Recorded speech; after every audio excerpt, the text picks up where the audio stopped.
Welcome everyone. And am I audible to you all? I think. Yes, sir. Okay. So yesterday we have covered few data types. In R, we have covered that what is vector, and we have seen different classes of vector. And we have also seen that what is list, you know, and then matrix we were doing. And today we will see the operations in matrix and then array and then data frame. And after that, we start some basic functions of R. So let me share my screen with you.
Now, I think my screen is on your window now.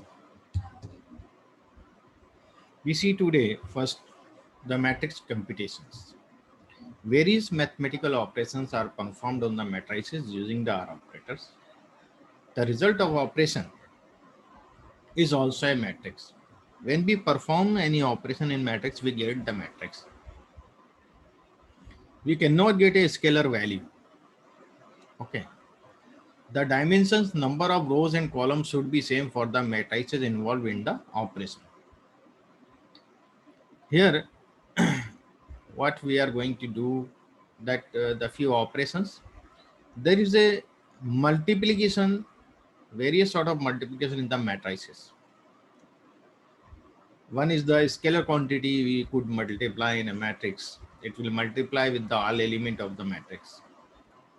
And there is a matrix, we are multiplying the matrix. That is a pseudo multiplication basically. I will explain you later on. So I am creating one matrix M1. I am getting data 1 to 12 integers, 1, 2, 3, 4, 5, and this way up to 12. So 12 elements are there, and the number of row I am taking 4. So it would be 4 by 3. This matrix would be 4 by 3, I think. So if I show you this matrix, so it is the 4 rows and 3 column. Another matrix I am making here 1, 2, 3, 4, 5, 6, 7, 8, 9, 10, 11, 12. 12 elements matrix. Another I am making, which is M2. There is also, we have 12 elements. So same order I am giving, number of row 4. So it is also 4 by 3. And this matrix is also 4 by 3. So we have two matrix. Now I am going to add the matrix M1 plus M2. So what I will get here, I explain you. It correspondingly, it will add on the number elements. So 1 plus 2, 3, 5 plus 8, 13, 9 plus 3, 12, in this way. 2 plus 6, 8. The corresponding elements it will add on. Does that make sense to everyone? Is there any doubt in the addition of matrix? The order must be same. One is the 4 by 3, other should be 4 by 3. Order must be same.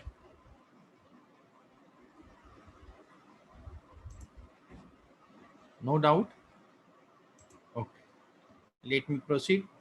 Similarly, we could subtract it, m1 minus m2. So it will subtract correspondingly. Okay. Now there is a multiplication of matrix. It is not a real multiplication of matrix. We multiply the matrix. The matrix multiplication is a different thing. But here, as we are adding, as we are subtracting it, the same way it will multiply the element, corresponding elements, as we are doing the addition. So how it is doing this multiplication? 1 into 2, 2 in this way, and 5 into 8, 14. Correspondingly, it is multiplying it. It is not an actual matrix multiplication. That is different. I will explain later on. And similarly, we could divide the matrix. In the matrix, actually in matrix, division is not possible.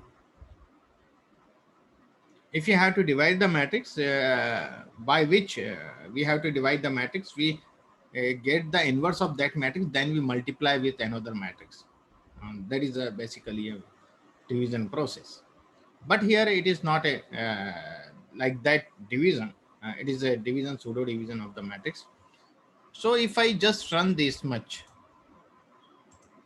so I will get the so many digits after decimal. So I have taken the help of round function, and there I have written only two digits after decimal for this. So I'm getting two digits after decimal. Okay. So in this way, we could perform the operations of the matrix having the same order. And now I will show you the actual matrix multiplication. I am making one matrix M3 where I have 6 elements, and I am taking the 2 by 3 matrix, 2 row and 3 column. Another matrix I am making with 6 elements, but here I am taking 3 row, not 2 row. Order is different now.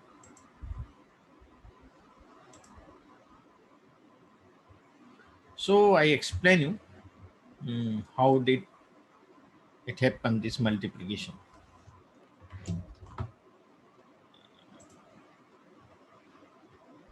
So first I see that 1, 2, 3, 4, 5, 6. We have a matrix M3, which is 1, 2, 3, 4, 5, 6. And matrix M4,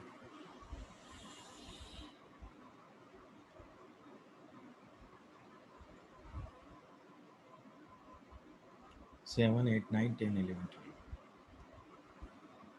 7, 8, 9, 10, 11, and 12. You see, the order of this matrix is 2 by 3, 2 row and 3 column. And order of this matrix is 3 by 2. So this is the condition in the matrix multiplication. If you do the actual matrix multiplication, the column of first matrix must be equal to the row of second matrix. This should be equal. And the final product you get M3. Here we have the infix function we use here. Infix function we use percent asterisk percent for the matrix multiplication. M4. And here we get the order 2 by 2. Final order we get 2 by 2. So how this multiplication take place, I explain you manually first, and then we see that result. So this first row, I will multiply with first column. Okay. So 1 into 7, first element with first element. Then I will add on 3 into 8.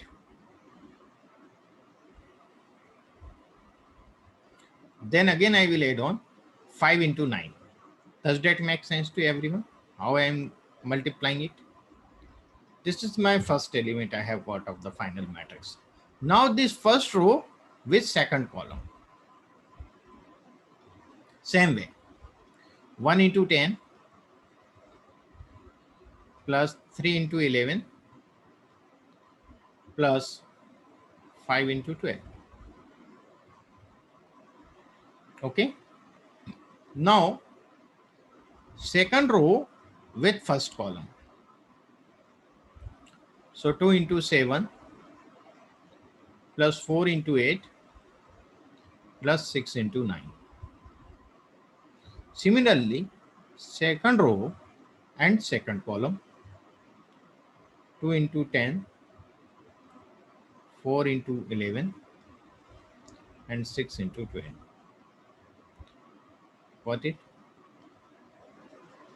Is there any doubt?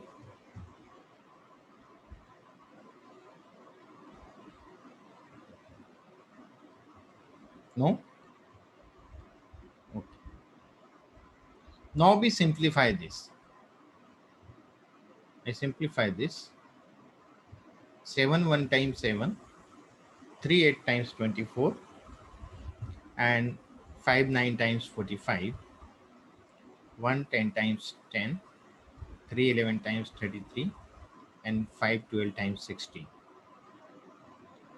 2 7 times 14, 4 8 times 32, 6 9 times 7 9 6 54, sorry, 2 10 times 20, 4 11 times 44 and 12 6 times 72.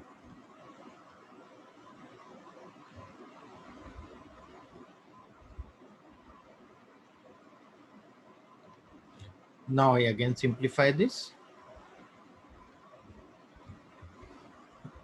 It is 33 and 45, 358 and 437. I think it is 78 if I am not doing any mistake. It is 43 and 60, 103. It is 6 and it is 46 and 54. It is 100, I think.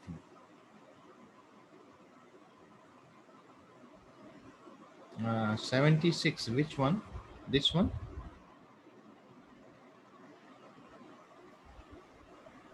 Uh, 24. Oh, it is 70. It is 31, not the 30. Okay. I have taken 30. 31. So it will be correct. You are correct. Correct.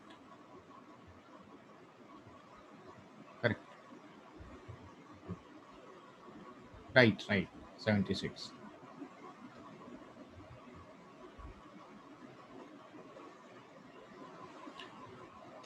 It is not directly we use in data analysis, Subhasis Banerjee, but it is the matrix data types we are studying. So I am explaining you. Okay, sometimes we required in the machine learning process this sort of things. Okay, not here in the programming part we require sometimes. That is not in the analytics part. We are making some program for that. Then it is required. Okay.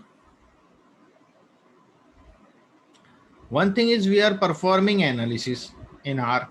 Second, in this, with the help of this language, we could create some program also. So at that moment, it is required. Okay. It is 64 and 72, 136. So this is our final matrix we have got. 76, 100, 103, 136. So we see what happens in R. So look at here, I have written that function M3 percent asterisk percent M4 and I run this. Got it? Is there any doubt?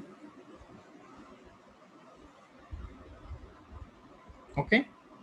Similarly, if I write this matrix first, this matrix and this matrix later on, so I show you just here. It is the M3 I am writing here. 1, 3, 5, 2, 4, 6. What will happen? It is 3 by 2 or it is 2 by 3. So now this 2 is equivalent to this 2 and we get the final 3 by 3 matrix. If we multiply F4 with M3, F4 percent asterisk M3, we get 3 by 3 matrix. So I will show you that also in R, and I will not do the calculation here manually, but I will show you that. M4 percent asterisk percent M3. Sorry, what is happening? I don't know. M3. Here it should be capital. This 30 is very, very naughty. Yes.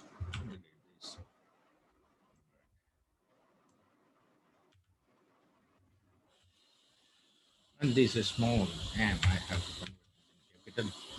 And now I do it. So it is 3 by 3 matrix, you see. Okay. We have very little things remain now for matrix. We could find out the determinant of a matrix, but we could find out the determinant of the matrix of square matrix, like 2 by 2, 3 by 3, 4 by 4, 5 by 5.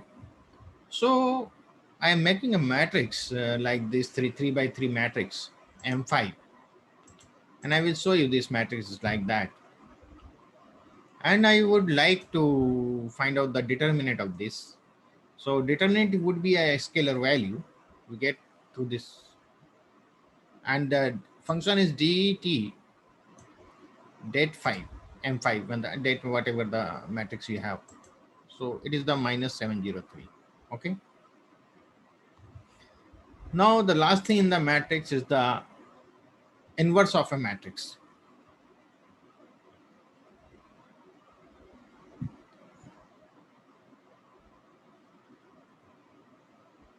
For that, we have to install a library like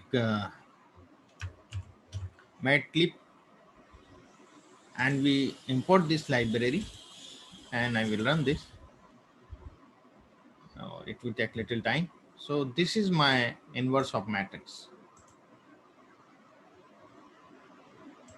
Okay.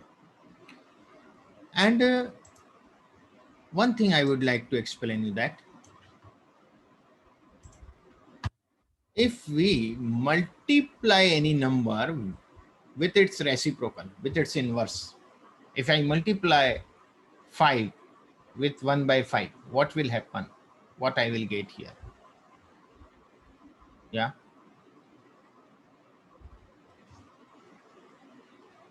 I will get 1. 1 is what? 1 is identity.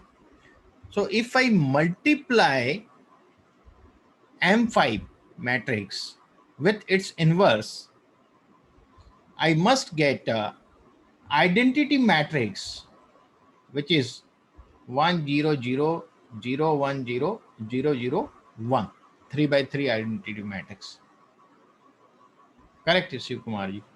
Sukumar ji, you are right that unitary matrix, correct. So it is the identity or the unitary matrix. So I must get this. So we see what our inverse matrix, inverse of M5 is correct or not, whether it gives us that value or not. So we see this. So what I am doing, I am giving some name to it. I am giving I capital, and that is the M5. We know that. And I run this. So now I'll show you. I, where is I? And we have to do the matrix multiplication, not only the asterisk, percent asterisk percent M5. and I run this. I am getting this one. You may say it is not a identity matrix. It is identity matrix. I will prove it. We take the round of value of this. And we will. I don't want any decimal, any number after decimal. I don't want. Is it correct now?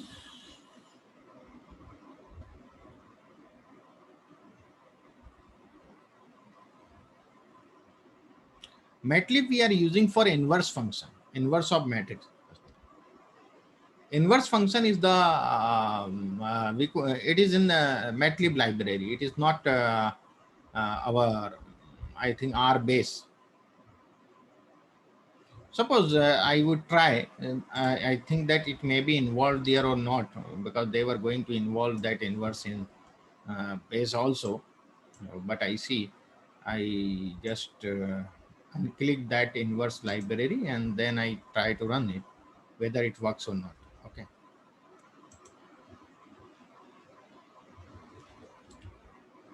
Sorry, Matlab, no? Matlab, I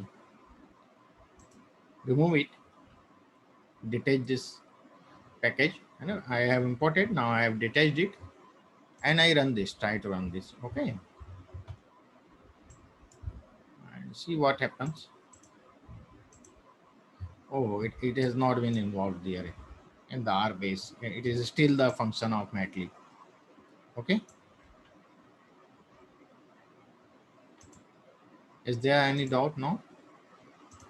So it is all about the matrix we have studied. It may be few things we have to use, not the matrix we have to use in the data analytics part.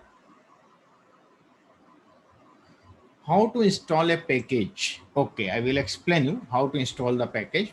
You see here we have file, plots, then packages. And you click on this package and there is an install and update two button we have. So we will press the install and we will get this pop-up window. You all try to install one package I am telling you, which is very, very useful, which is for the data manipulation. And that package name is Dplyr, Dplyr, Dplyr. And tick here always, because the with package some dependencies must come along with the package. Okay, their bodyguard should be there. Understand? Not only the package, there are some little dependencies on which this package has been created, with the help of those small packages have been used in the deployer. So always tick here and then click on the install. It will be installed in few seconds. Try to install it.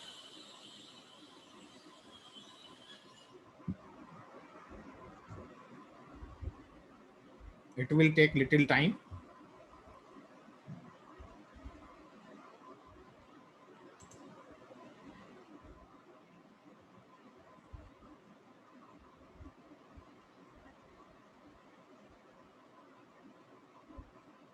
Now the next data type is the array. Array is like a matrix. Matrix, suppose is a matrix is a one page of your book or your notebook. An array is not a one page, it is a whole book. There may be 5 page in your diary, there may be 10 page, whatever. So array are the R object which can store data in more than 2 dimensions. Okay. For example, if we create an array dimension 2 by 3 by 4, so 2 by 3 matrix we are creating, and we are creating the 4 rectangular matrices. And the 2 by 3 is the dimension of the matrix, and the 4 is last one is the number of matrices you are making. Each matrix having the 2 by 3 dimension. And arrays can store only data type. An array is created using array function, array, and it takes vectors as input and uses the values in the dimension parameter to create an array. So we have to always input the data as vector. It may be integer vector, it may be any combined vector we could put over there. So we see one array I am making for this. So here we see that I have taken 1, 2, 3, 4, 5, 6, 7, 8, 9, 3 by 3 matrix, and 3 by 3, then 2. Okay, so I will show you this. So this is my array. I have taken only 9 elements. So the elements will repeat in both. The elements are same in the both the matrix because there is 9 elements, or I am making a 3 by 3 two times. If I require more different elements, so I will show you A2.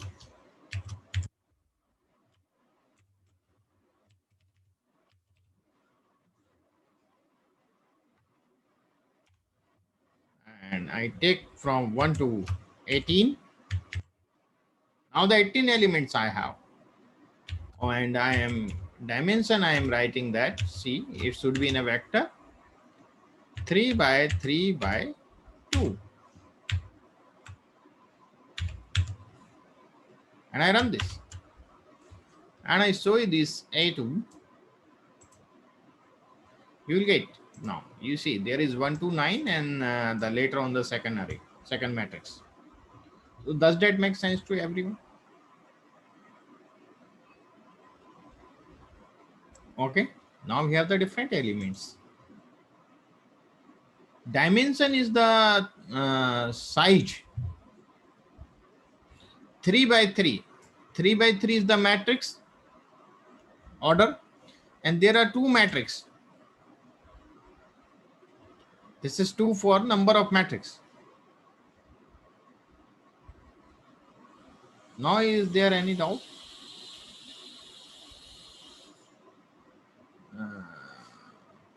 If array data is 1:15, 1:15, you could I will show you. I will take only 15 and it will repeat few. It will repeat few. You see, it will repeat few. 1 to 3. It is repeating in the last. Got it?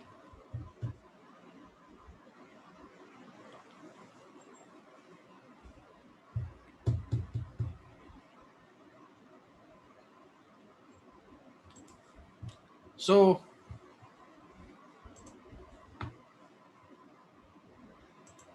there are few more things. I remain it with you. You have to do it. The column names and the row names, and you will do it yourself. I have given explanation everything. I am not taking here. Now we go to the next one, that is the data frames. Data frame is a table like a Excel sheet. No, two-dimensional array like a structure in which each column contains values of one variable.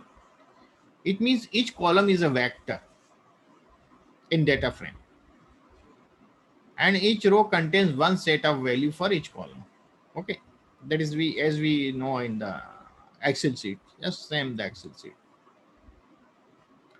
These characteristics of a data frame I am going to tell you. The column name should be non-empty. There must be a column name. The row name should be unique. There should not be a two row name same. It should be unique. And the data stored in the data frame cannot be a numeric, factor or character or logical, whatever type. It is a heterogeneous. In the one column it is numeric.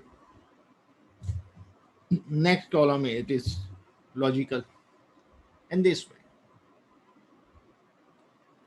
Each column should contain same number of data items. It means the length of each vector must be same. Okay, it doesn't mean the first column has 15 observations, second has 12 observations. No, all must have same.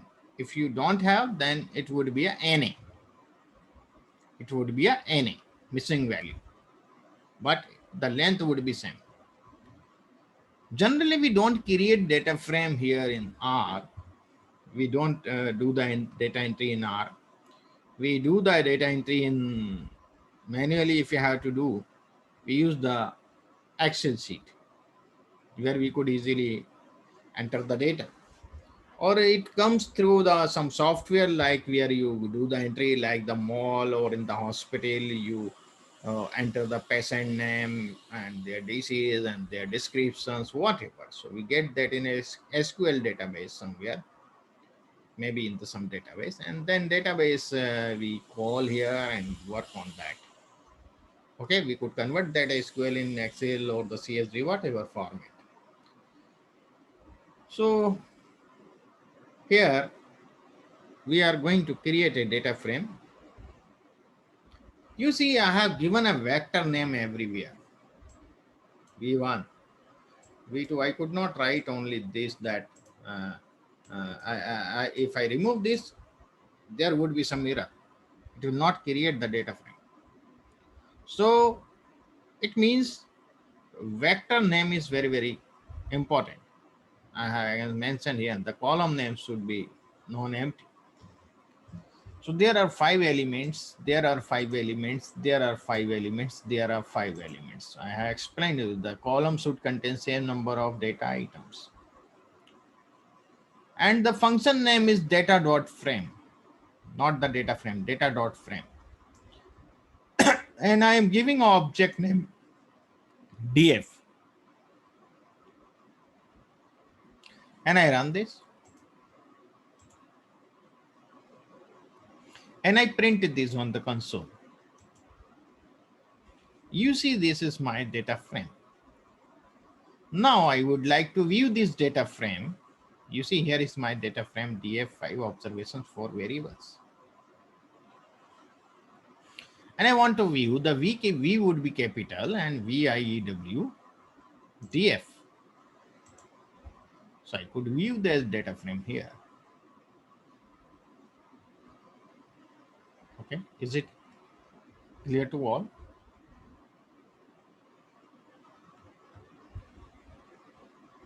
Okay.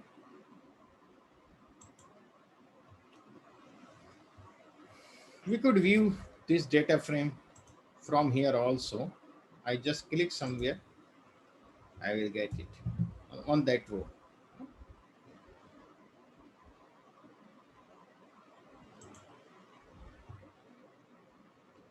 I could save it. I could save it, this data frame, and whatever the format I require. But generally, the default format is CSV, comma separated variable, delimited. That is the default one. We use that mostly.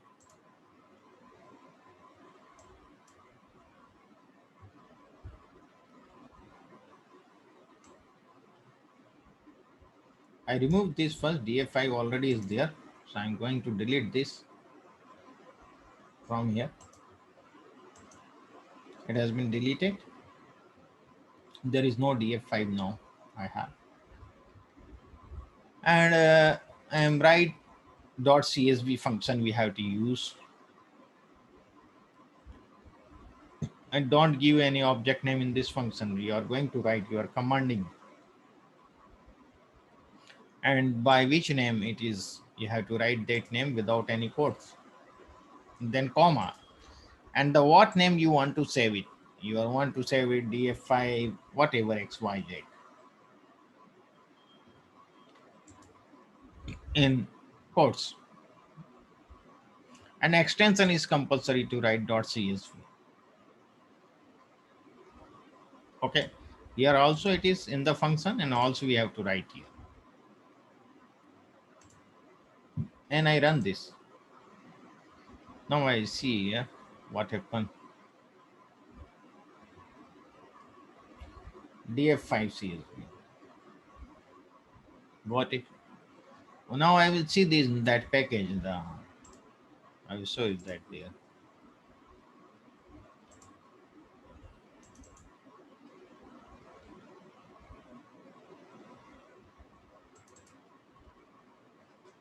I will open it. It will open with the Excel sheet.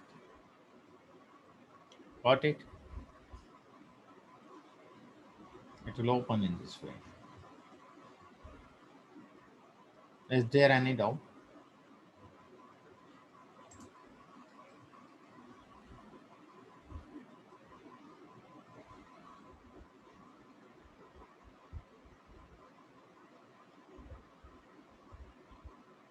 We could save in any format. Sally, we could save in any format this file. I want to save in Excel. I will show you. For if I want to save in Excel format, then what I have to do? I have to use some library that is not a R base default. So I have to use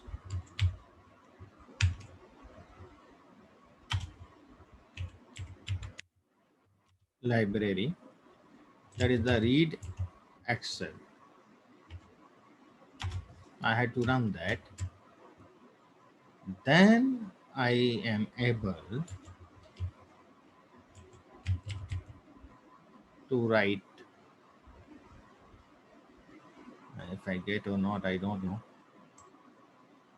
Yeah, if the utilities is there.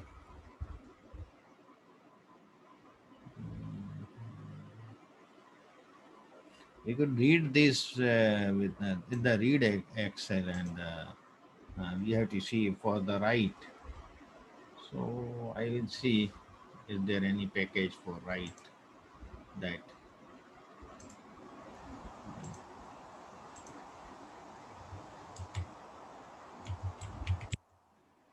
Write Excel package I have, and I have to install that for that. So we generally install. We use the CSV. You see now when you get this one, the path of the your library where the package installed, then it's completed now. So it installed, and here I will not write add read Excel. I will write the write Excel. Okay, here is my and I write dot Excel. There should be some XLS. You'll see here at the write Excel, and I write that same file with different name. I write a name like XYZ. I'm writing here XYZ dot XL, sorry, XLSX. That extension is compulsory. Yeah? No, I will show you that XYZ. There is that XYZ. It's not here.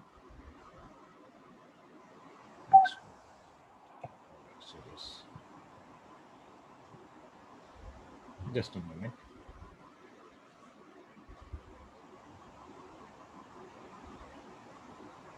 Yeah, it is XYZ. And I will show you in that folder. See here. XYZ, this one 22/10/2025 43. You see, this is the Excel file now. Does that make sense to everyone?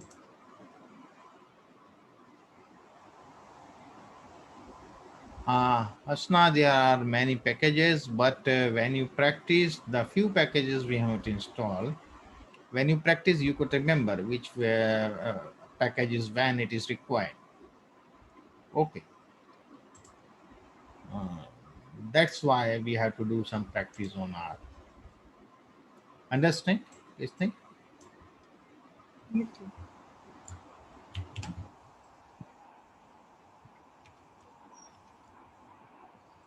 Now we have this data frame here, and I want to give the name to column, new name. So the names function we have already studied. I am using we have the 4 columns, so 4 name I am giving for each column 1, and I run this.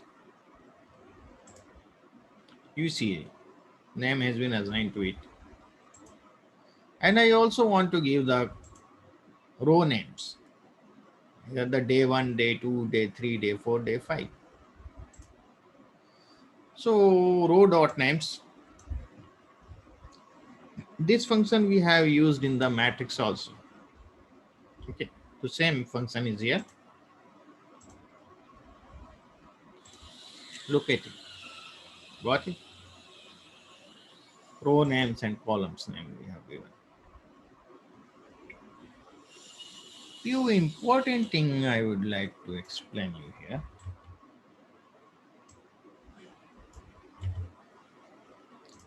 Whenever we read the data and first we see the structure of the data. So you see it is the structure of the data. There is a data frame having 5 observations and 4 variables, and the each variable name is given and their class is given, numeric or the character. Understand? If I see the summary of this after getting the structure, after understanding the structure through going through the structure, then we try to understand some summary points, some statistical summary we see, and for that we use the summary function. It will give us the 5.6 point summary. So I just write a summary df, and I will show you this summary we are getting. In this summary we are getting the minimum value in that column, first quartile, then median, then mean, third quartile, and the maximum value. 6 point summary we are getting. In the numeric variable, it's okay. Class 5th, 6th, and 7th was the numeric one. But if we see the subjects, which was a character, so we are not getting anything here. We are just getting the length is 5. We already know there are 5 observations. And the class is character. We know it is a character class, and the mode is character. Okay. But I want how many times maths is there, how many times English, how many times science. I am not getting that frequency table. I want that frequency table here in this summary. So what I will do, I will convert this character into factor. Okay. So how could I convert this? I will write the data name df, then I will use the dollar sign, and when I type the dollar, I will get the drop down menu of the all variables name, and then I select that character variable, which is a subjects, and then I assign it, and then I put s dot factor, and again I will write that data frame name, then dollar, then the same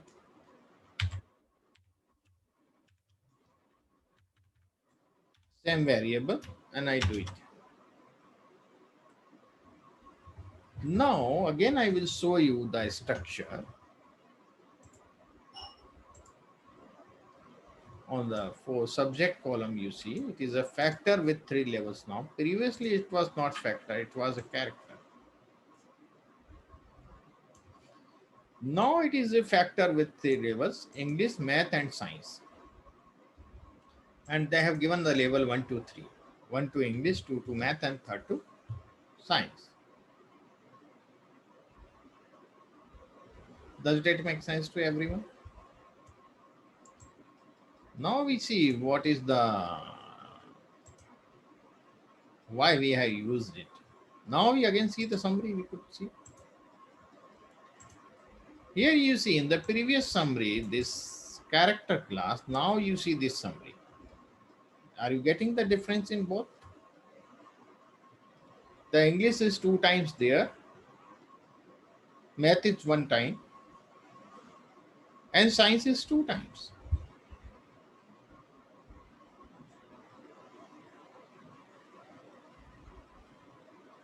Clear to all?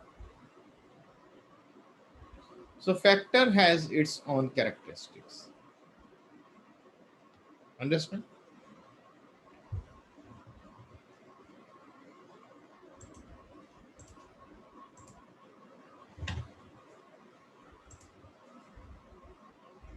Now little bit things remain. Extract data from data frame. How you could extract the data from data frame? Suppose I want only the class fifth column, which is the first column I have, class fifth. So I will just write the data frame name in the square bracket under quotes. I will write the name of the column name, and I run this. So I am getting with row name that column. If I want through the indexing, if I want that column, first column. So I have to put the comma first, because the before comma, all rows I want, all the 5 rows, and after comma we have to write the that our column index.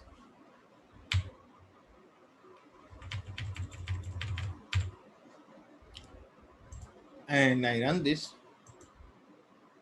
So it is that 30, 45, 77, 34 in this way. It will be. Print may be different way. No.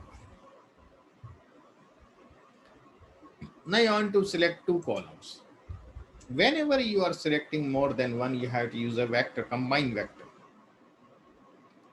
You keep it always in your memory.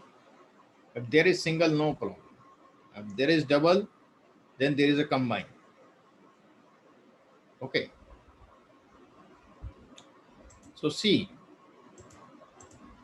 2 columns I am taking, the class 6 and the subject. And I will show you this. Getting similarly, I could take 2 column by the index, but before that I had to write the comma, then I have to use the column index. So you see the similar thing I am getting, 2 and 4. Understand?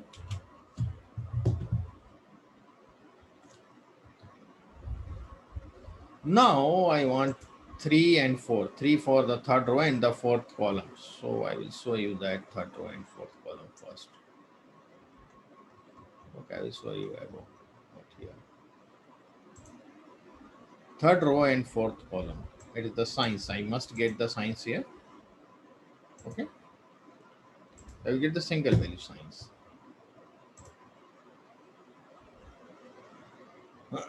Comma, because we want all values. We want all values.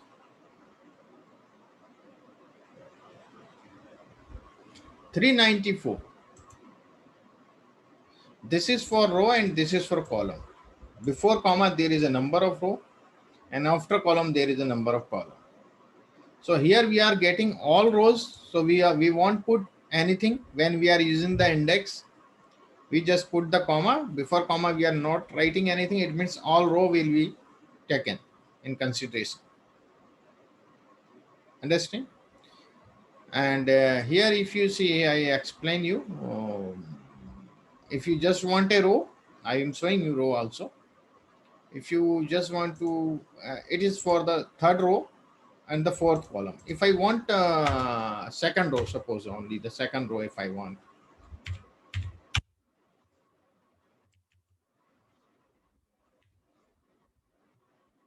Second row and all columns. So after comma, I will remain blank. And I run this. Got it? Any doubt here? So that is the thing, or always use the square bracket. Here you see I am taking some multiple, second row and the fifth row and fourth and class sixth and subject column name. So it is the name I have given. The before this comma, this is the row, and after this comma I am writing the columns. So, and I will get in this way. What it?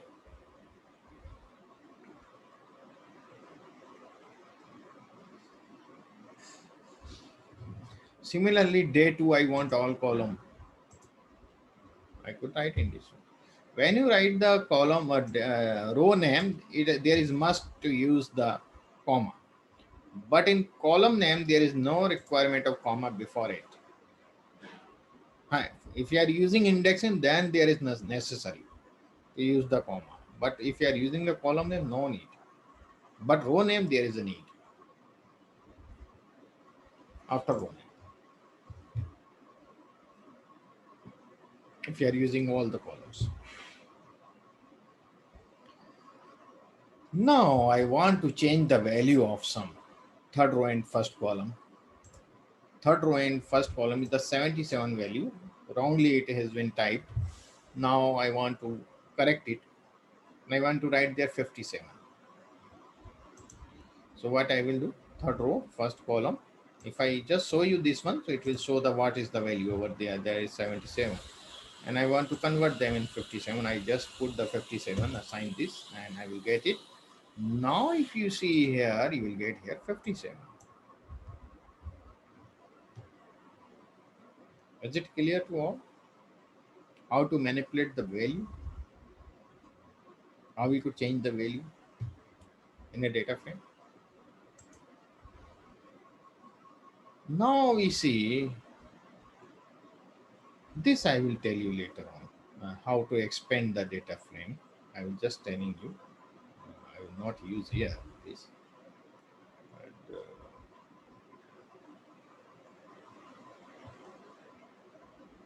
first we see the factor, then we see how to merge two data frame and these all things. Okay. Let me explain you this here also, and later on I will explain again with the data. Expand data frame. This is the we are expanding the data frame, and the data frame can be extended by adding column and rows. We could add more columns, we could add more rows. That is the expanding. We are not merging two data frame here. We are just expanding the data frame. We are increasing the rows, we are increasing the columns. We could remove the rows and the columns. Here I am making a new row. We know that the first column is a numeric, second is a numeric, third is a numeric, and the fourth is a subject name. So I will write in this way. I am create the vector like that. So it is a new row name, object name I have given, and I have created this vector. So what would be the class of this vector? Can somebody tell me? What would be the class of this vector?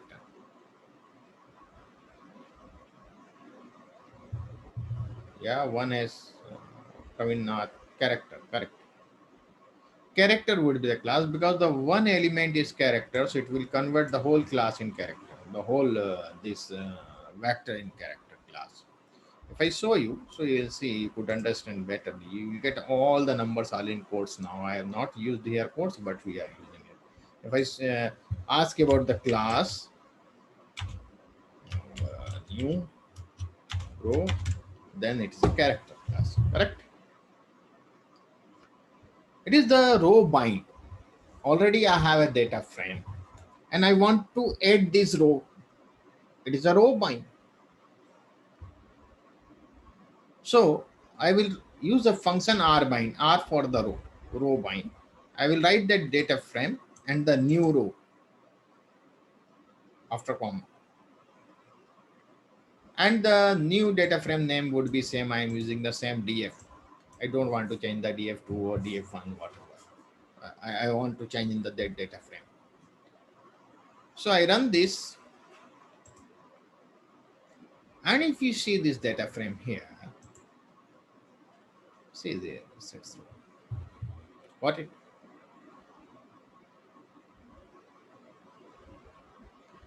But one more important thing, if you are using a row or you have a heterogeneous data, it means some is the numeric, some is the character, logical. then there is a problem. Problem of what? I will explain you. You see the structure now.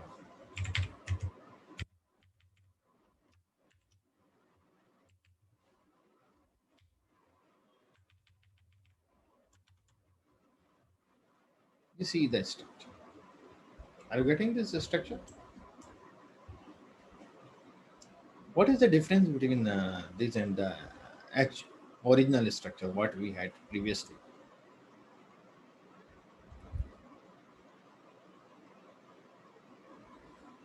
Can you judge the difference?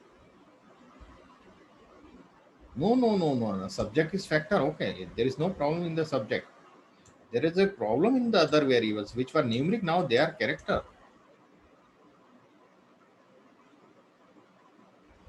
So after merging this new row, after adding this new row in our data frame,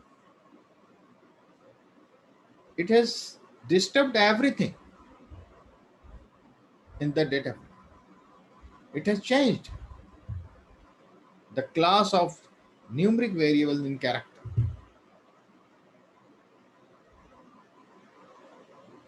Understand?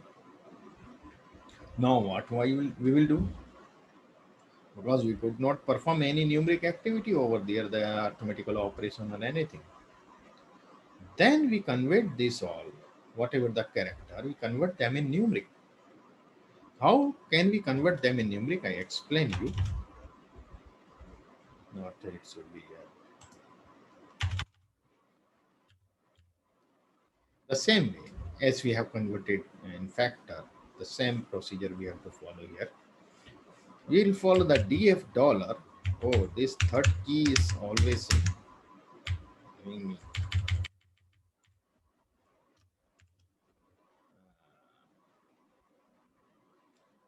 First, this I am going to convert them in numeric. S dot numeric I have to use only.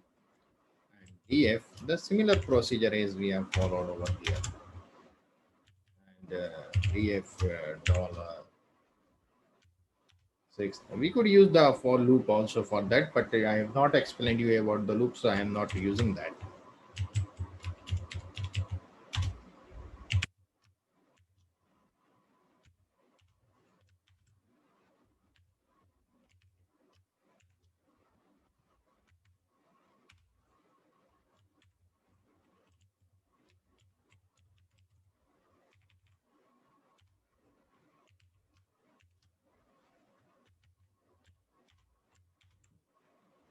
Now I will show you the structure. Now it's okay.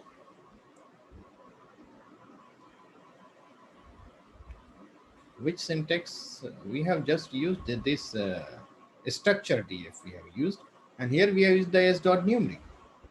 We have converted them in numeric number.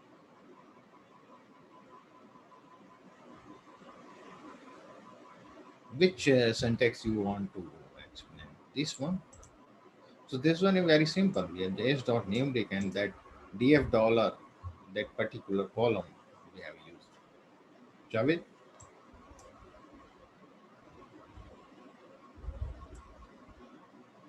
No, it's okay. We have added one row.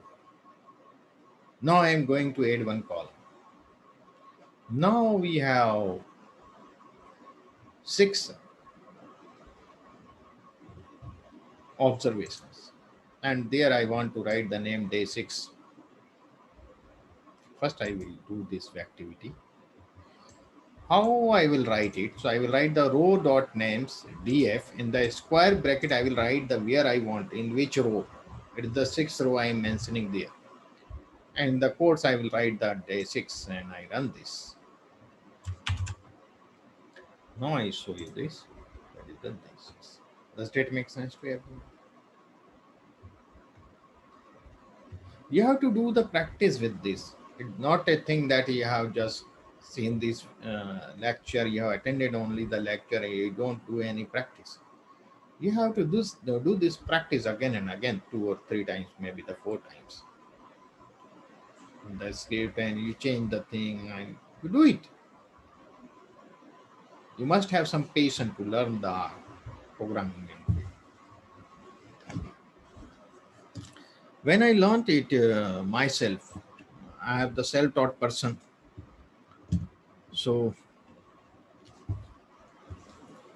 before 8 9 years, I started to learn R. Someone, my friend, told me, "Please, you are a good statistician. Why should you not learn this R programming?" So nobody was here in the Madhya Pradesh who could teach me. Nobody knows what is R. So I searched on the internet. At that time, before 8 9 years, there were no videos of the R on the YouTube. There were only little bit literature over there, and I downloaded that whole thing and I purchased few books from Amazon and I read it. You don't believe that I have worked 16 hours when I started to learn it. 16 hours per day. I worked on R. Nobody was there to guide me. And after learning, am I audible to you? Yeah. Yes, sir. And after that, I have started to teach other persons about the R, awareness about the R. I started. So that's the practice you require some. One script you have to at least 4 times you have to run it. Okay. So I have done it for 6 months. The same 16 hours daily. I have worked. I because I didn't have any. I don't have any godfather at that moment. No mentor. So I just learned myself, and then I learned Python. Python I learned very later on, and there was a videos of Python in the on the YouTube. And it was a very popular language. So I got the video and I seen the things, but very later on. So that's the thing. So here we see. So because whatever the problem I have got during learning are, I know that the non-technical person will get how sort of problem. So I teach in that way. It is started popular before 3 years only. Sushil Sharma ji. Before 3 years, it is started popular. Before that, nobody knows. In the Indore city, nobody knows about the R. Even all over MP, the most of the IT persons didn't know about it. Most of the IT persons. Before that, I used SPSS for statistical analysis. This all.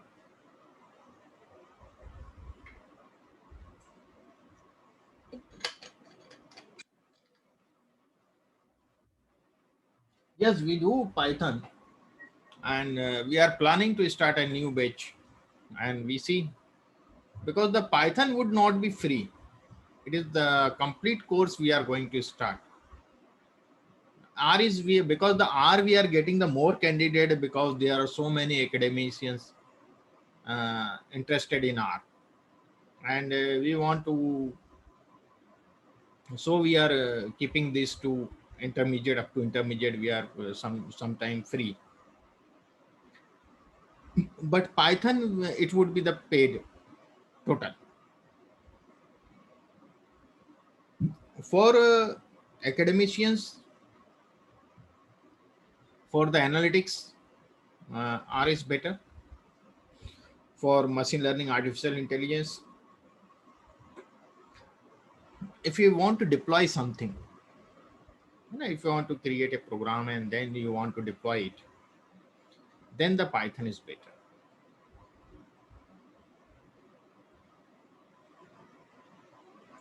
It costing near about 18,000 for the complete course, or it may around 2 month course. So because Python is not a small like R, Python has so many things we have to learn in the Python basics. So we see a new column I am going to add. I know that there are 6 observations now. So I am writing the 6 elements here, the Ankita, Parmar, Pankaj, Ankita, Pankaj, Parmar. And I run this.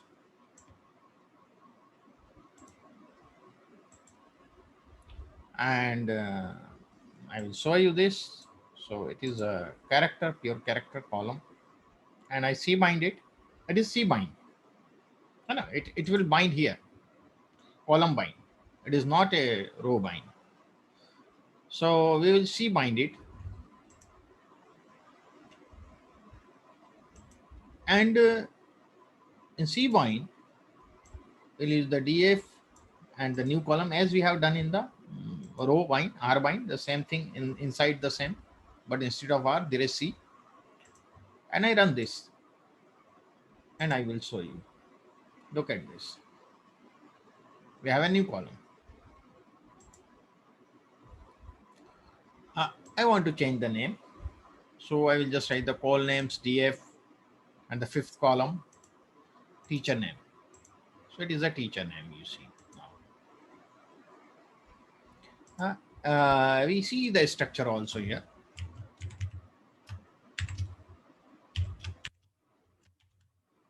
There is no problem in the structure. If you want to convert this teacher column in factor, you could convert. Okay.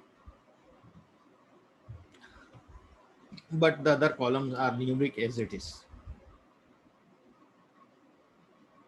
I will explain with that multiple column. We are going to that part also. So this is all about, I will explain you after this script. That script will start. Okay. So now the 5th data type, some say it is a data type, some say it is a vector. Factors are the data objects which are used to categorize the data and store it as labels. And as we have seen, 1, 2, 3 levels, they can also store both strings as integers. We could convert if we have the discrete data, we have the very few unique values. As I explained you, we convert them in factor. They are useful in columns which have a limited number of unique values, as I explained in my first session. Like male, female, it is a character basically, and true, false, etc. Or very few unique values like in the number also. They are useful in data analysis for statistical modeling.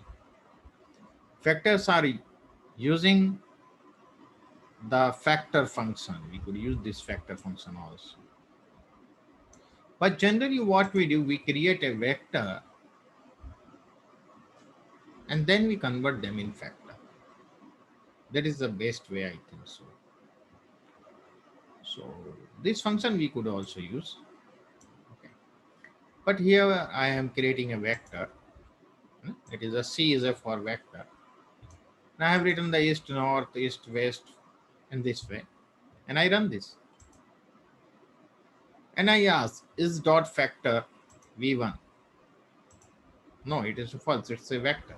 It's not a factor. And I would like to see the class of this. The class would be character here. It is a vector. And if I run this, print this, so I will get all in the quotes. Now I convert this. I take here some, I want to give the different name. No, it is a 1. It is 2. And it is 2. So I'm converting these in factor and I'm giving a new name, V2. Run this. And I ask again whether V2 is factor or not. It's true, it's a factor now. And if I print this, you see the difference in the print. Can you watch the difference?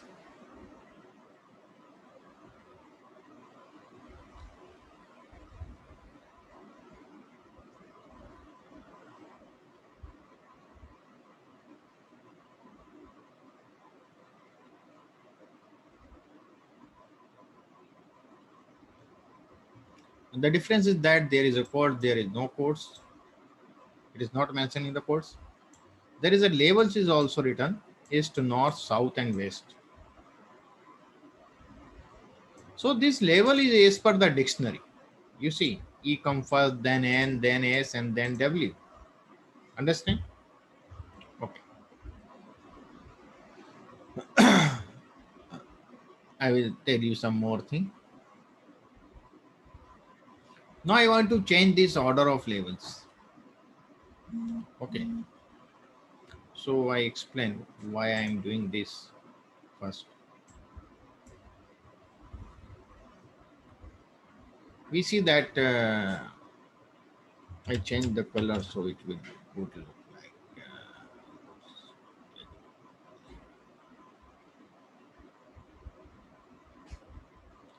this is north, south, east, and west. Know that. And if we see this level, so at this moment, this level is north, east. It starts from east, and east to it goes to north, then north to south, and south to west. But I want this in clockwise direction. It's a zigzag direction. I don't want. So I will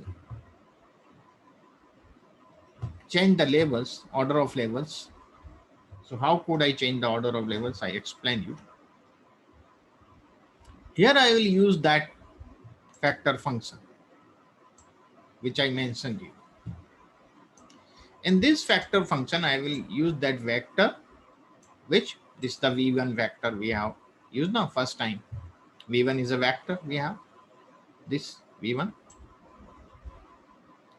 I will use this v1 and I will write the labels in a vector. And in which direction I want the sequence of the north, east, south, and west. So north, east, south, and west. It is a clockwise direction now. And I run this. And I will show you this V2 now. North, east, south, west.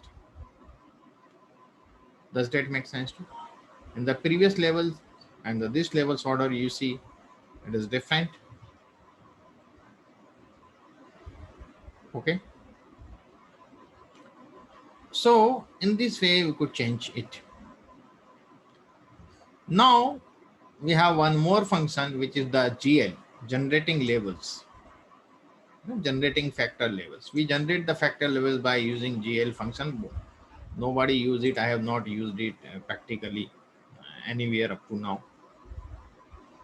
The syntax is NKN labels. N is the number of labels. Whatever you are using, you are giving the name to labels. The K is the how many times you require that. So I will show you with one example. There are 3 labels. So I have given 3: Indore, Bhopal, Ujjain. This is for that number of labels. And how many times I require each? 4 times. So I will get the 12 and the GL function. I will show you.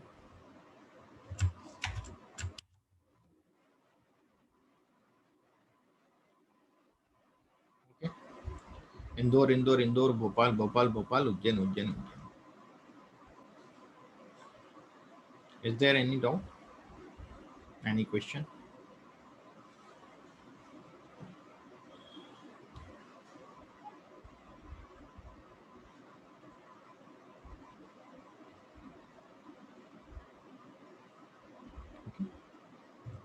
So let's we continue the second script.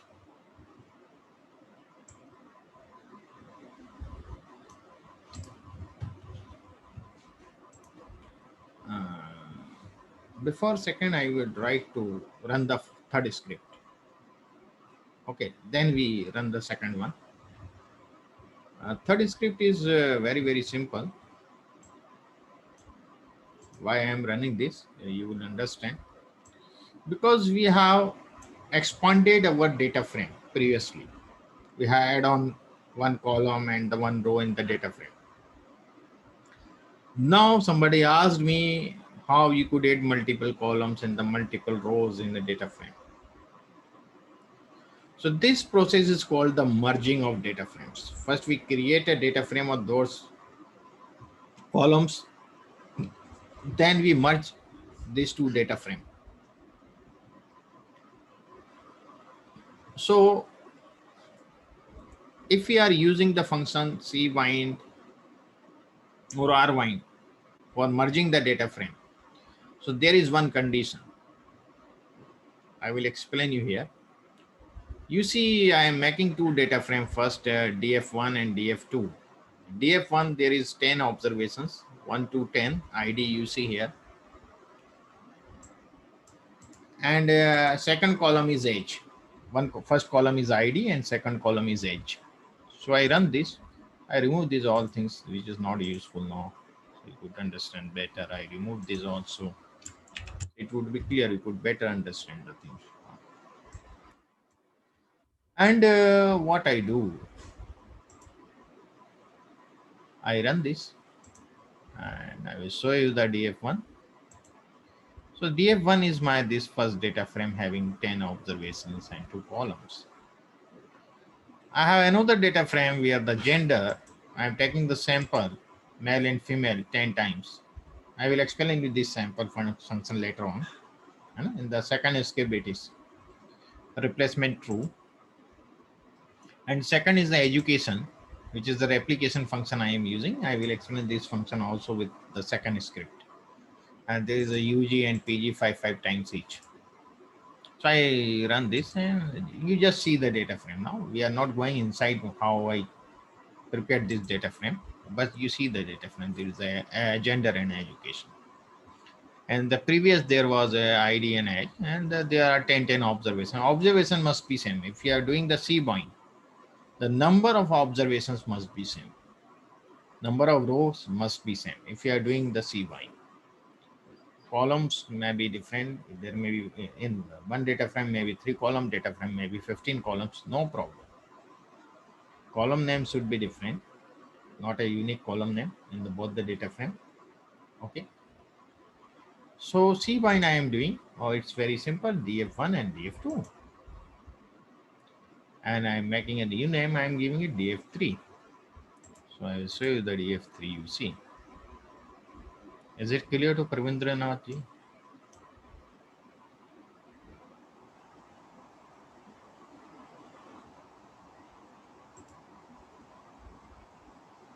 Okay. Similarly, we do for the row. So I explain you that also. I am making a df4 data frame ID from 11 to 15. 1 to 10 we have already taken. Here 11 to 15, the 5 observations I am taking, the 5 persons age, their gender and their education. And here you are going to do the R bind. When you perform the R bind, the number of column must be same and the name must be same. Understand?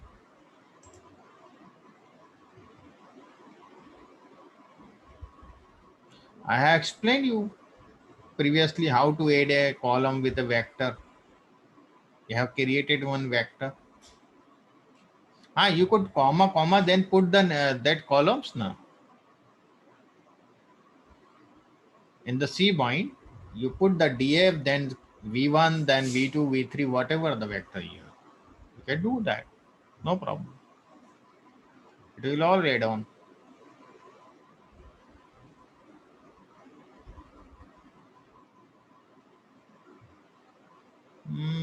How is column 2? No, you will see it will take, it is a column only. So we are going to add this to our df3. So it is the R bind, it is the add on there, and df3 and df4. And I'll show you. It is my final data frame, ID, age, gender, education. The 50 of 15 of them. I could not understand, Sally, what you are asking, male and female accordingly. Sir, like first you explained the DF3, that gender automatically it took as female and male. Hmm. So, sir, how it discriminated? Like first we have to take one male, then two female, then one male, two female. Then... Yeah, I just saw you. I just see what it is. I have taken this here and therefore here is the sample, no? yes, Here I have written, then it will come in the same manner. yeah, yes, Okay, same sequence. But here I have taken the sample. I will explain you later on the script 2 it is. okay, Okay, it is the script 2. So I yes, explain. We don't go inside that how I have created. I explained you earlier. So we will see these all things, the replication function, the sample function. Okay.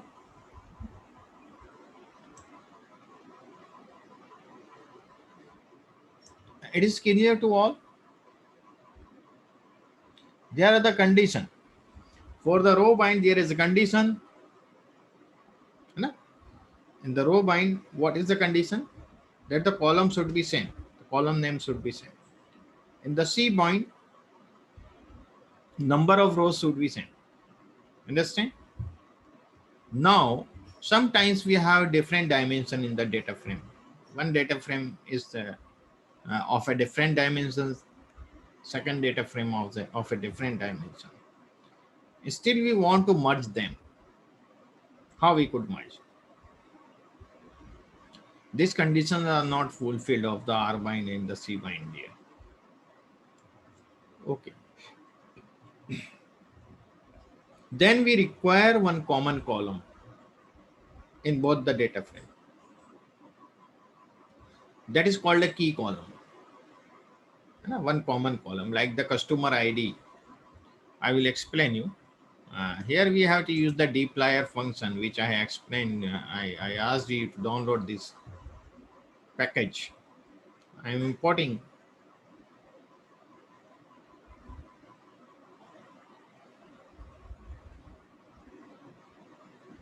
Yes, Deepesh. Uh,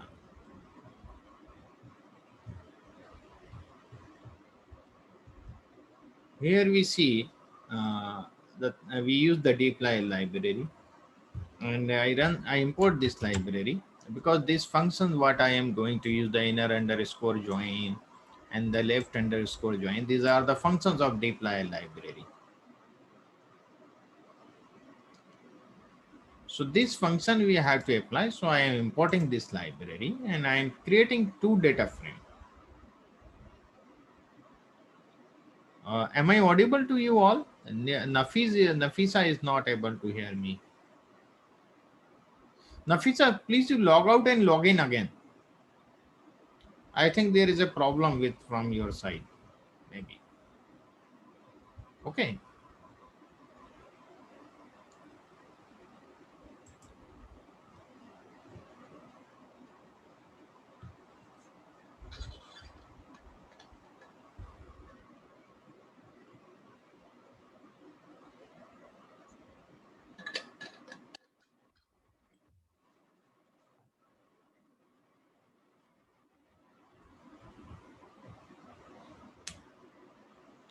So you see here,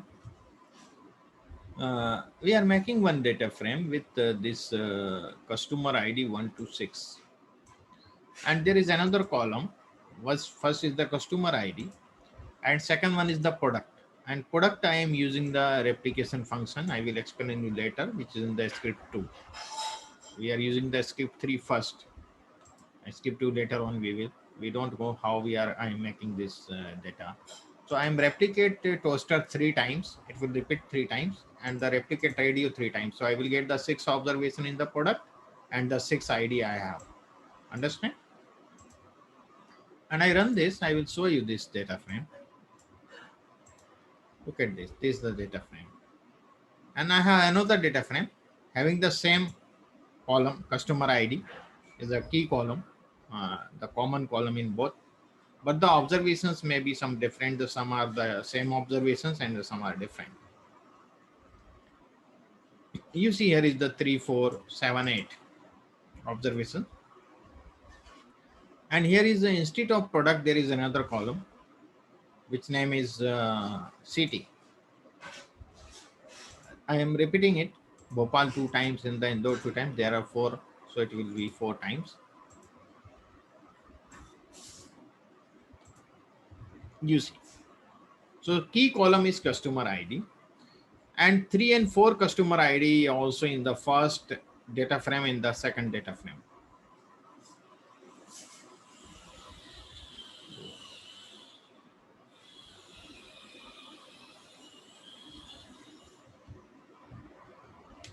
So I will explain you one thing. Suppose we have this first data frame, and this is our second data frame. I'm just writing down the customer ID, and you see 1, 2, 5, 6. Or here is 3, 4, which is in both DF1 and DF2. Oh, here is the 7 and 8. Does that make sense to everyone? I'm writing the customer ID only.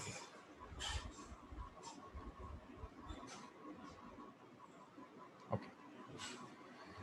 Now what I am going to do? Okay, Nafis. We are taking this intersection. So it is called an inner join. We get only 3 and 4 observation, but we get the column of both data frame. We get the only the observation we are intersecting in both the data frame. That is the inner join. Left join is what? In the left join, I will change the color so you could better understand. I will get this one. Customer ID I will get 1, 2, 5, 6, but I will get all the column of the both data frame. It is the left join. I will not get this 3, 4.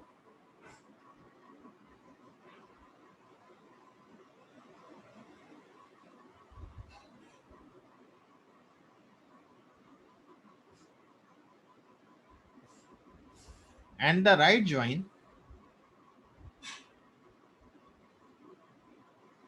I will get this. Sorry, left join. I am little bit confused here in the left join and the right join. I just run it, then I explain you. I just run it. Sorry. That sometimes. Okay, it's not that. Correct. In the left join, what I will get? I will get this left data frame whole IDs, not the right one. And when I talk about the right one, then it will give me this 3, 4, 7, 8. That is the right join. And if I take the full join, I will get all. Understand? So we do it and we see what happens. So I'll do first one. I remove this first.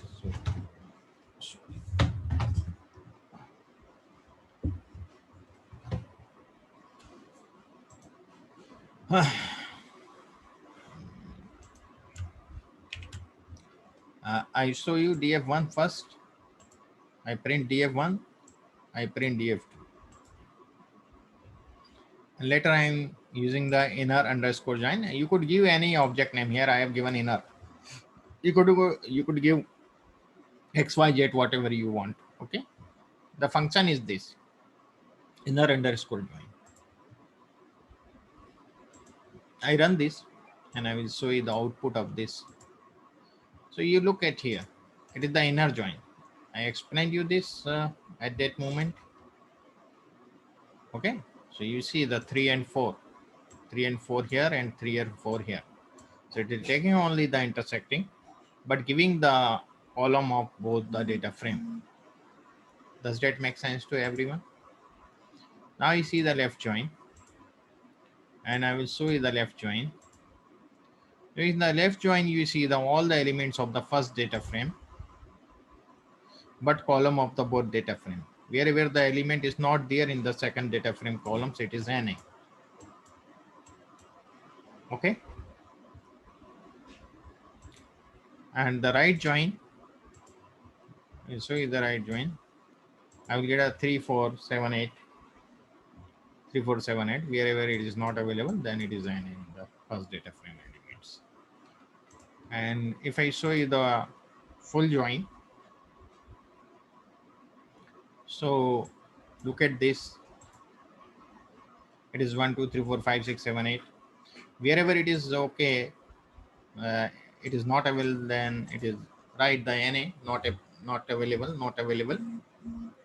And in this way we get it. Is there any doubt? Okay.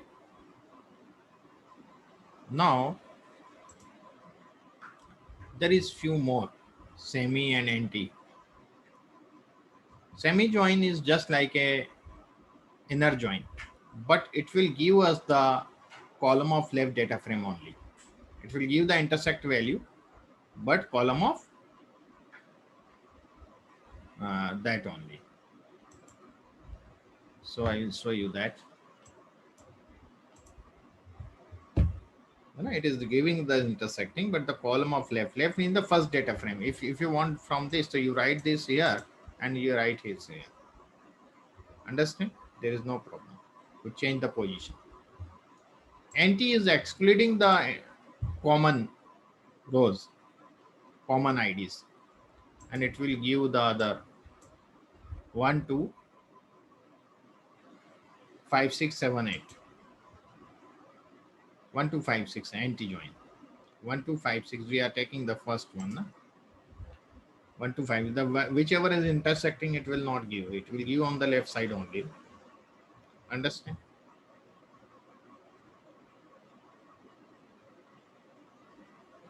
So it is a semi-join. I have explained everything. The semi-join and anti-join contains data from the left side, and the semi-join having those IDs which common to both. Anti-joins having those IDs which are excludes. Is there any doubt? These are the merging of data frame, joining of data frame. We have seen how to add, expand the data frame through the vectors, row wise and the column wise. Everything we have seen. Is there any doubt? No?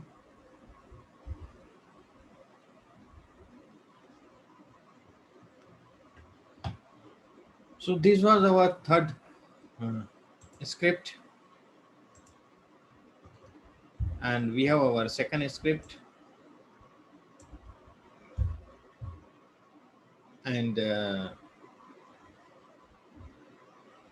time is not too much.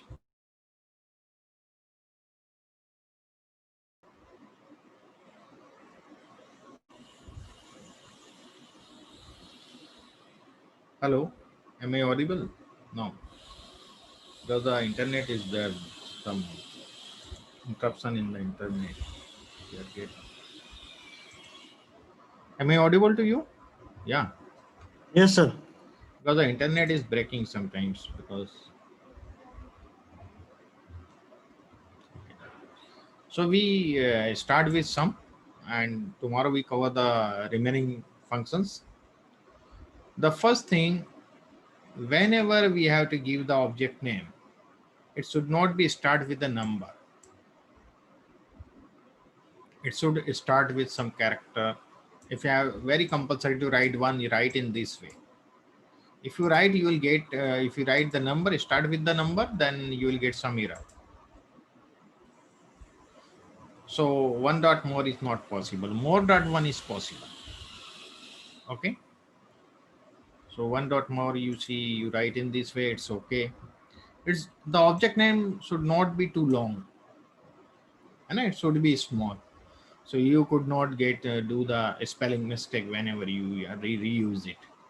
Okay, so that is the wrong way. So very, and these all things I have explained you, x plus y, and these all the operations. Now we see the function sub and g sub. Sub is a substitute, or g sub means the gross substitute. Okay, attributes are same. These are the attributes. Attributes are same in the both functions. In the sub function, we have to see the pattern, then replacement, and then x. I'll show you with one example. This is an example. There is a one string here, a ch oblique 206 oblique scheme number 74C Vijayanagar Indore. This is the address. And I just run this. And if I show you this, so it is like this way. What I want to do, I want to substitute this forward slash with hyphen. So you see, I have explained the pattern. What pattern? This pattern I want to change. By which? Replacement by which? Replacement by this. Understand? It should be in quotes. And where I want to do? I want to do in this object. X is for the object always, the data. So in this data. I will do with the sub. And I will show you. What is the difference between both?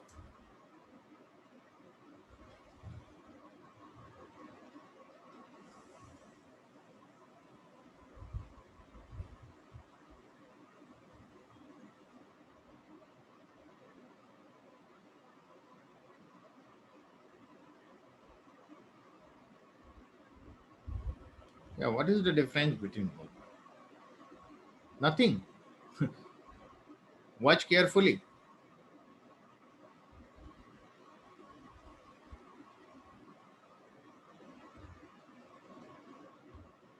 The first forward slash converted in hyphen. Surendra? Other not. Other are remaining same. So sub function will convert only first one. Again I am using this sub, and now I am using on the add one. See what happens? And I will show you this. Just a moment. Now the second also replaced, but other remains same. If I want all together, all forward slash I want to be convert in hyphen, then I will use the g sub function.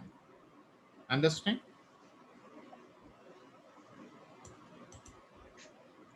And g sub function I am using in add. I mean here, where all the forward slash we have.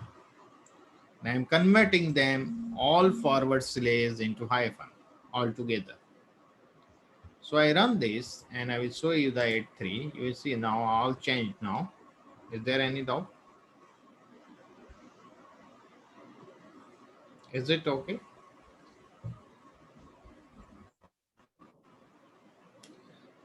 Where do we implement this? Sometimes we get something is written with a numeric value or some other sort of data we get. So I will take one data set here. I get one census data. If I view this, I think they know that thing. No, it is not there. I want some nose data. Okay, let me see that. So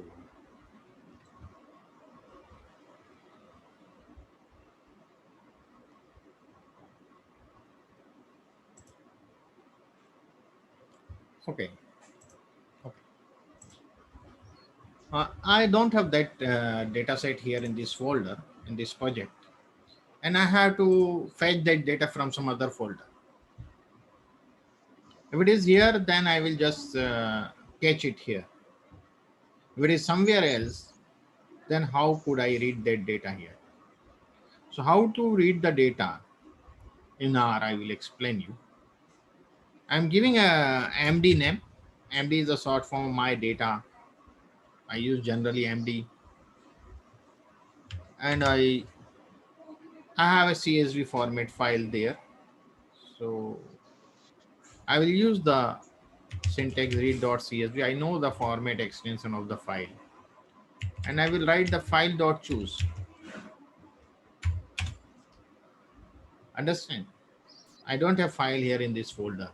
I have the file somewhere else in my system, and I will fetch that file from there. Before that, I will remove these all things.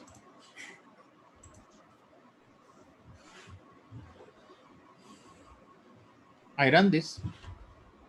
When I run this, I will get a pop-up window. Sometimes we won't get this pop-up window. It is on the taskbar. So you see, whenever you run this and you watch at the taskbar, there is some window bleeping, and you could select that. Okay.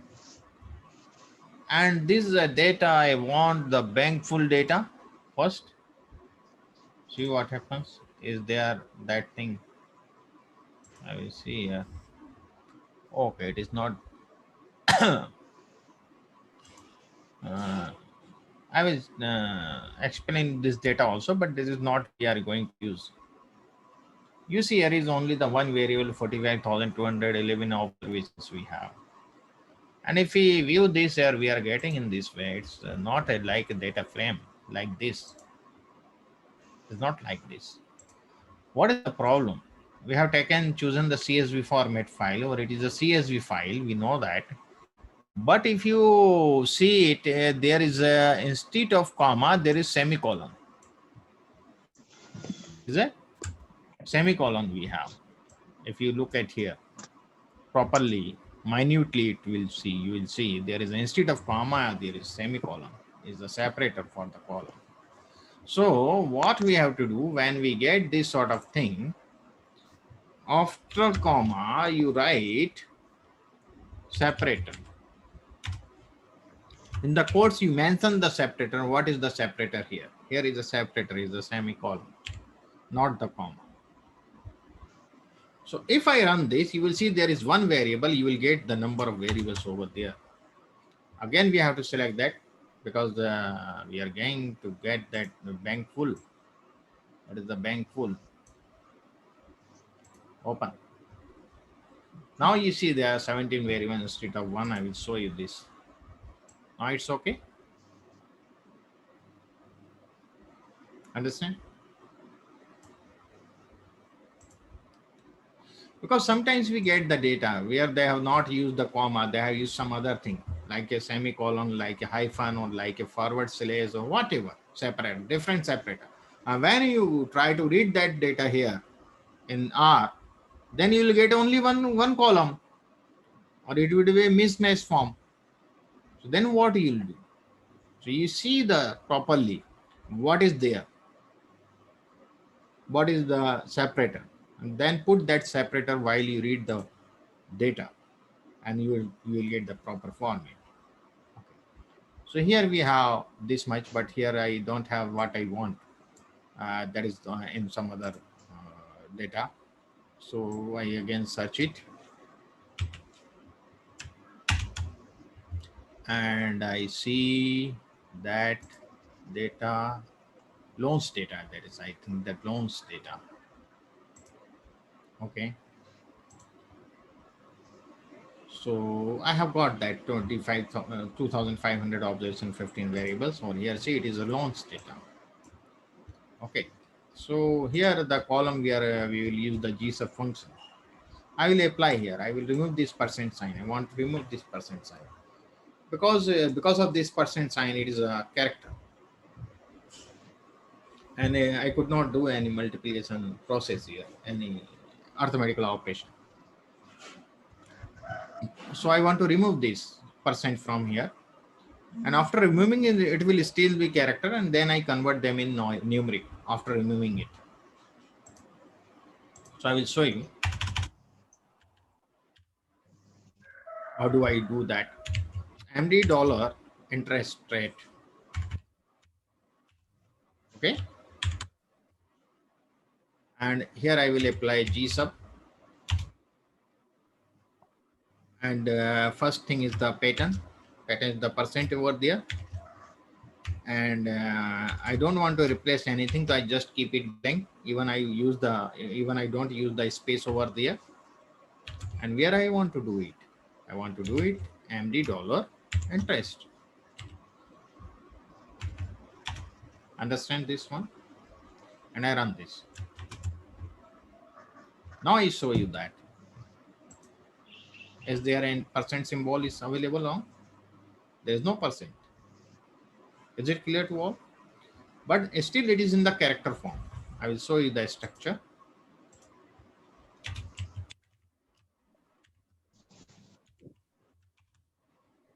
You see that interest rate is a character now, but is in quotes.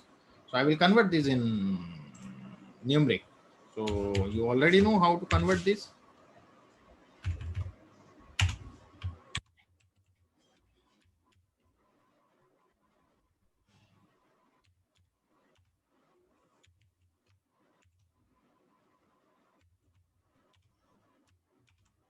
Now I will show you the structure. You see it is numeric now. What it? Any doubt?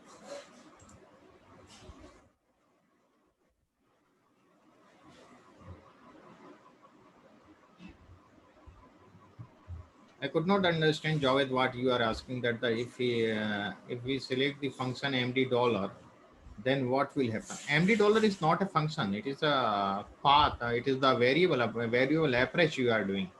It is the approaching to the variable. If it will delete the percentage signs to the G sub. No, that is compulsory. We have to mention the data. Without mentioning the data, you could not do. It will work. This G sub function work here, and it will save again in the same column. It will take the action and it save in the. It will do that amendment in the same column. Understand? So I hope the session was very fruitful for you.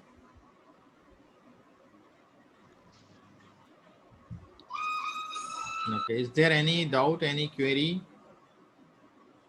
Last option, if we change this, what will happen? What you want to change? Tomorrow we will discuss on this.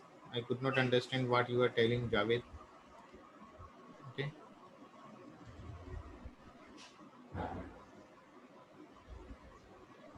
We have shared up to the last day. The today I will share this second and third script. First script I have shared already.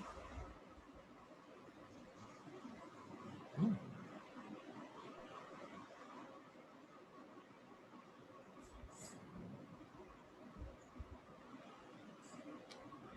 As I explained you, Kasab, that we have to work 2 or 4 times, minimum 4 times on the same script.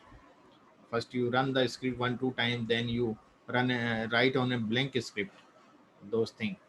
I will share some data sets with you. I will show so many data sets, default data sets in R also. So you work on that.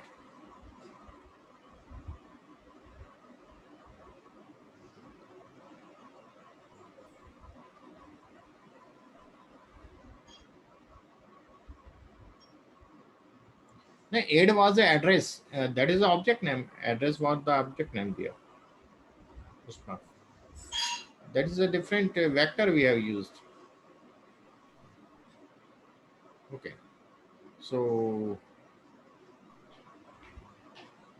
yeah, I will share the data set. Don't worry. And I will share the data set, and tomorrow I will give one assignment to you all. Okay, small assignment where I will give the result only, and I will explain the data set and give the result, and you have to write down the code, the syntax. How will you get that result? Okay, whatever we have learned here. So you could get more confidence because whatever you want, you get the result in your imagination. And I want this thing. And that is in the analysis what happens. We have the result in our imagination. I want this. And you have to think how I will get this. What syntax on what activity I have to perform to get this result. Understand? Analyst always think about the result first. I want this thing. I want this, then I could do this thing.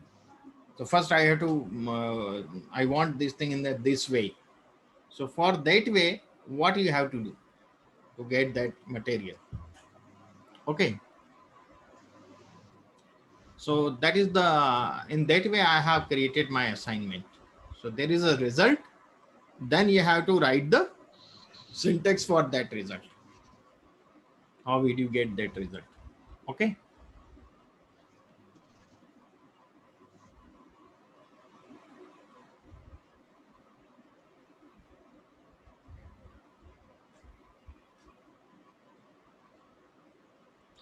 Trend data analysis we will perform in advanced courses. Okay. So I think we could pass to Mr. Mukesh. Mr. Mukesh, are you there? No? Mr. Mukesh? I think that he's not. I just ping him. Yes, sir. Hello. Yes, Yes, sir. sir. It's, over to you, sir. Yeah. So those participants who have, that few participants have not received the study material, so they will receive just after this session because we have get the payment today, some payments. So it has been updated to the system, and they will start getting the link from maybe after this session. So we'll update you once it will come. Notification will come to your email box. Please check your email. Apart from that, we don't have any special updates right now, sir. We're gonna have tomorrow session Yeah. and same time. Same Day time, same after time. is the last day. So those who want to apply for certificate or study material, please apply by maximum by tomorrow. Tomorrow is last day, right? So if you are not applying by tomorrow, you won't be able to apply for the certificate afterwards. So that is the last message from our side. So thank you very much. Have a nice evening. Let's connect tomorrow 5 o'clock. Applying means I think Shelly, you already have paid for the certificate. It will come to you. You don't have to worry. Those who have not paid for the certificate, who is looking for certificate, is it possible to pay for only for script? No, we have a package which is a total package of 1,000 rupees, which will be in USD for international participant $18. So you just pay that and you get that. So let's connect tomorrow and have any queries, question, you can mail us, WhatsApp us. We'll surely support you. Thank you. Okay. Thanks, everyone. Thank you, sir. Good night, Thank you. sir. Thank you. Thank Goodbye. you. Thank you.